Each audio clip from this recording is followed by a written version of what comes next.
আমরা কি করে বুঝবো যে আল্লাহ তাআলা আমাদের ভালোবাসেন? কিভাবে বুঝবো যে তিনি আমাদেরকে পছন্দ করেন, ভালোবাসেন? এটা বোঝার কিছু সিস্টেম আছে। এক নম্বর সিস্টেম হচ্ছে আপনি জাস্ট দেখুন যে আপনি নিজেকে কোন কাজে ব্যস্ত রেখেছেন।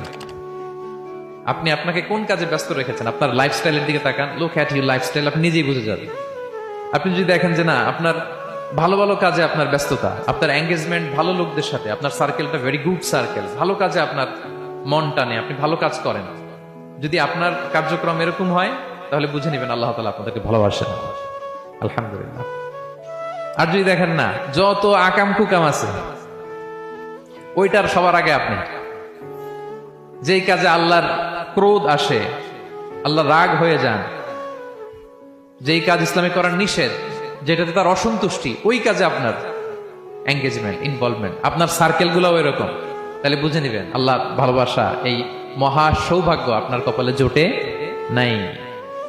তাহলে এটা হচ্ছে একটা সিস্টেম। আল্লাহ আপনাকে ভালোবাসেন কিনা এভাবে বুঝবেন যে আপনি নিজেকে কোন কাজে ব্যস্ত রেখেছেন, একটু দেখুন, আপনি মিলাতে পারবেন। 2 নম্বর পদ্ধতি হচ্ছে এটা বোঝার যে তিনি আমাকে ভালোবাসেন কিনা, সেটা হচ্ছে পৃথিবীবাসী আপনাকে ভালোবাসে কিনা, এটা একটু দেখেন। এই পৃথিবীর ভালো মানুষগুলোর কাছে আপনার একটা গ্রহণযোগ্যতা আছে কিনা, এটা দেখেন। এটা দেখলে আপনি বুঝতে পারবেন। সহিহ মুসলিমের একটা ছোট্ট হাদিস শেয়ার করি। রাসূল সাল্লাল্লাহু আলাইহি ওয়াসাল্লাম বলেছেন যে ইন্নাল্লাহা ইযা আহাব্বা আবদান দাআ জিবরিল ফাকালা ইন্নী উহিব্বু ফুলানান ফাহিব্বা।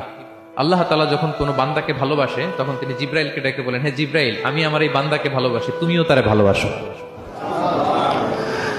ফায়ুহিব্বুহু জিবরিল, জিবরাইল আলাইহিস সালাম তারে ভালোবাসতে শুরু করে। শুধু এখানেই না, সুম্মা ইউনাদি ফিস সামা, তারপরে তিনি আকাশে একটা অ্যানাউন্সমেন্ট করেন। ফায়াকুল, তিনি বলেন যে ইন্নাল্লাহা ইউহিব্বু ফুলানান ফাহিব্বু, ও আকাশবাসীরা, ও ফেরেশতারা, আল্লাহ তাআলা তার এই বান্দাকে ভালোবাসে, তোমরা সবাই তার ভালোবাসো।